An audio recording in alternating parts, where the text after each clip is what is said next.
protein, from amino acid, or from cholesterol, steroids, diba? Steroid hormones are derived from cholesterol. Align from amino acid. And epinephrine, for example, derived from protein. These are peptide hormones. An example of amino hormone, the epinephrine, insulin, example of peptide, and steroids are yung mga hydrocortisone. Basta insulin is derived from cholesterol is steroid hormone. Steroid.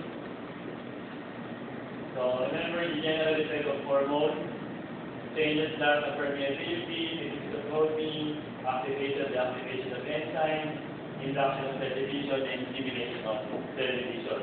Nandiyan yan ay numeric sa effect natin. So, pituitary gland, master gland, and the pituitary gland is controlled by the hypothalamus. So the pituitary gland is divided into two parts. The anterior pituitary or the hypophysis and the posterior or the neurohypophysis.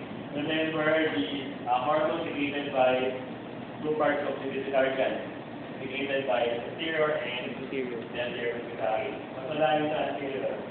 DSH, ACTH, LH, GH, prolactin, prolactin, and then for posterior pituitary, dalawa lang, ADH and oxytocin. Diba?